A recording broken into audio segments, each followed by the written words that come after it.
आपने कहा कि आउटसोर्सिंग निगम बनेगा। इसी सदन में माननीय नेता सदन ने घोषणा की थी इसकी, लगभग 5 से 6 महीने से 5 से महीने से तो ऊपर हो गए। निगम का गठन हो गया है और बोर्ड की बैठक भी संपन्न हुई है। कि आयोग हो गया, बैठक हो गई, अरे तो उसकी रूपरेखा संधिकार मंत्री जी दे दें। भी वो जब होगा तब बताएंगे ना। ये तरीका अच्छा, इसमें सदस्य कौन कौन? हर साल जो युवा उच्च शिक्षा भी प्राप्त करता है वो रोजगार की तलाश में निकल पड़ता है।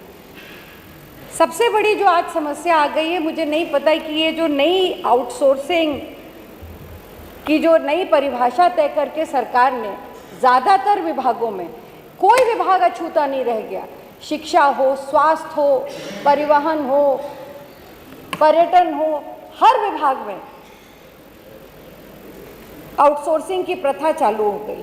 और ये सबसे ज़्यादा जो हमारे आउटसोर्सिंग पर जो सबसे बड़ी दिक्कत आ रही है कि जिस तरह से इनका शोषण किया जा रहा है, वो सबसे बड़ी समस्या हो गई है। माननीय अध्यक्ष जी, मैं आपके माध्यम से माननीय मंत्री जी से ये जानना चाहूँगी कि आपने जो आपके प्रश्न में आपने मुझे उत्तर दिया है, इसमें आपने कहा है कि लगभग 15,000 से अधिक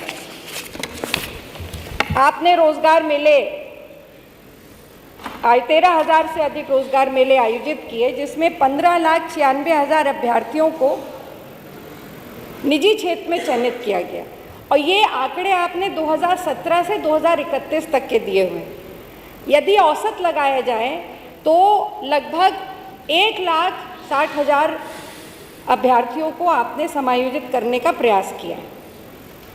वादा तो आपका 2 करोड़ का था युवाओं को रोजगार देने का, और इनका समायोजन हुआ कहाँ? बड़े दुख की बात है माननीय अध्यक्ष जी कि इसमें जो एक आंकड़ा जो मुझे बहुत विचलित भी कर रहा है, और मुझे लगता है इस पर सबसे बड़ी चिंता होनी भी चाहिए। उत्तर प्रदेश में लगभग 5,000, माननीय मंत्री जी ने बताया, 978 निर्माण श्रमिकों को इजराइल भेजा गया। कोई दिक्कत नहीं, अगर वो बाहर जा रहे हैं नौकरी करने के लिए, उनको अवसर मिल रहा, अच्छी बात है। पर क्या इजराइल जैसे देश में जहाँ पे आंतरिक असुरक्षा है, क्या वहाँ पर उत्तर प्रदेश के बेटों को भेजना, क्या ये सही है? इससे अच्छा होता कि हम किसी अन्य देश में भेजते जहाँ पे उनका वो सुरक्षित रहते। मैं माननीय अध्यक्ष जी आपके माध्यम से माननीय मंत्री जी से, सरकार से ये पूछना चाहती हूँ कि सबसे पहले न्यूनतम मजदूरी अधिनियम की धारा 3 के तहत सरकार ने हर वर्ष में मजदूरी की समीक्षा करनी होती है। पिछले 9 वर्षों में सरकार ने कितनी बार ये समीक्षा की है? दूसरा मेरा प्रश्न है, सरकार कहती है कि भरपूर रोजगार, तो आज जो बेरोजगार नौजवान सड़कों पे लाठी खा रहा है वो कहाँ से आया है? वो भी तो इसी प्रदेश का बेटा। आपने कहा कि अन्य प्रदेशों में उनको रोजगार के अवसर मिलते हैं और अगर उत्तर प्रदेश के लोग वहाँ नहीं पहुँचते तो वहाँ का उद्योग बैठ जाता है। गर्व है हमें कि हमारे उत्तर प्रदेश के श्रमिकों के हाथों में इतनी ताकत है। पर मैं पूछना चाहती हूँ कि उनको बाहर जाने की आवश्यकता क्यों पड़ रही है? और अगर उनको अपने उत्तर प्रदेश में ये अवसर मिले तो शायद वो और बेहतर कर पाए। तो क्या सरकार अपने ही प्रदेश में, चाहे वो विदेश में जाने पर जितना हम ध्यान दे रहे हैं या अन्य प्रदेशों में जाने के लिए उनको तैयार कर रहे हैं, क्या हम उनको यहाँ अवसर देंगे? और तीसरा मान्य तीसरा महत्वपूर्ण है, आपने कहा कि आउटसोर्सिंग निगम बनेगा। इसी सदन में माननीय नेता सदन ने घोषणा की थी इसकी, लगभग 5 से 6 महीने से 5 महीने से तो ऊपर हो गए। अगर ये अधिनियम बनना था, ये बनना था, तो अभी तक उसकी क्या कार्रवाई हुई ये भी सदन को बताने का कष्ट करें। ये मेरे पूरा पहले तो निगम की घोषणा सितंबर में हुई, निगम का गठन हो गया है और बोर्ड की बैठक भी संपन्न हुई है। दूसरा, बता दे कि क्या क्या क्या रूपरेखा हम आपको भिजवा देंगे। हम भिजवा देंगे, भिजवा देंगे, भिजवा देंगे मान्यवर, भिजवा देंगे मान्यवर, भिजवा देंगे। आपने कहा उत्तराखंड हम भिजवा देंगे, भिजवा देंगे।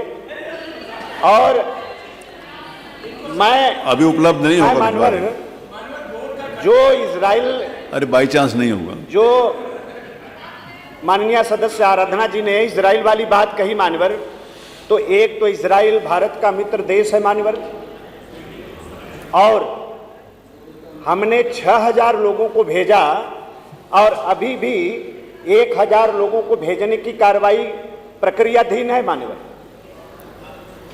एक भी श्रमिक कोई शिकायत किया हो, हमने पहले यह सुनिश्चित किया कि युद्ध किस क्षेत्र में चल रहा है, और हम जहां भेज रहे हैं हमारे जो श्रमिकों की सुरक्षा है उसको सुनिश्चित करने के बाद ही हमने भेजा है। और 1 साल से ज्यादा हो गए, एक भी श्रमिक की किसी प्रकार की कोई शिकायत नहीं मिली है। और हमें गर्व है कि जो मजदूर मान्यवर गए हैं इजराइल, 1000 करोड़ एक वर्ष में भेज रहे हैं, उत्तर प्रदेश के विकास में योगदान कर रहे हैं मान्यवर, 1000 करोड़। और मान्यवर अभी जापान भी भेजने जा रहे हैं, क्रोएशिया भी भेजने जा रहे हैं, जर्मनी भी भेजने जा रहे हैं, हर जगह डिमांड है। और एक बात है, आज मान्यवर माननीय मोदी जी, माननीय प्रधानमंत्री श्री मोदी जी की सरकार का जो संकल्प है भारत को विकसित राष्ट्र बनाने का मान्यवर, यह इसीलिए तो है, इसीलिए है। और मान्यवर आज जो 2 औद्योगिक पार्क मिले मान्यवर, जैसा आराधना जी ने कहा कि पलायन न करना पड़े, रोजगार उनको यही मिले, सरकार उसका उपाय करने जा रही है। हम अपने एक्सप्रेसवे के किनारे पर उद्योगों का समूह स्थापित करने जा रहे हैं मान्यवर, बड़े पैमाने पर रोजगार का सृजन होगा मान्यवर, उनको यहाँ पर काम मिलेगा मान्यवर। सरकारी नौकरियों से लेकर निजी क्षेत्र से लेकर उनको स्वरोजगार देने से लेकर उनको उद्योगपति बनाने तक मान्यवर जितना भी प्रयास हो सकता है सरकार सब प्रयास कर रही है। शेरमान खान है, अरमान खान जी हैं, नहीं। माननीय अध्यक्ष जी, अनुपूरक प्रश्न पूछने से पूर्व अध्यक्ष जी मैं आपके संज्ञान में लाना चाहूँगा कि लगभग 1 वर्ष पूर्व इसी फरवरी माह में 2025 में इसी सदन में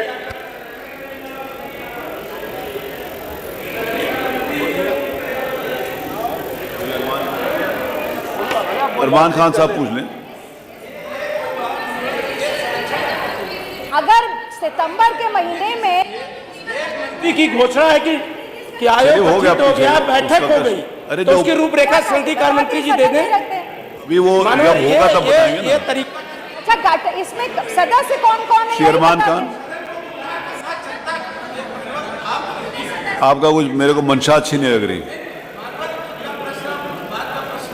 तो उनको बिठा दीजिए। वो बड़ी पुरानी बात है, बहुत आपकी बैटरी बहुत देर में चार्ज हुई। माननीय अध्यक्ष जी, आपका तो श्री आप पूछिए, अरमान से पूछिए, अरमान खान पूछिए। अरे संग्राम भाई बैठे, नहीं झूठ नहीं बोल रहे, अरे वो उनके पास होता तो बोल देते ना, झूठ नहीं बोल रहे, सच बोल रहे हैं। हुआ है नहीं, क्या होगा तो भिजवा देंगे आप, माननीय मंत्री जी। अरे जब होगा भिजवा देंगे। माननीय अध्यक्ष जी, अनुपूरक प्रश्न पूछने का आपने अवसर दिया, हाँ, उसके लिए पूछिए। बहुत-बहुत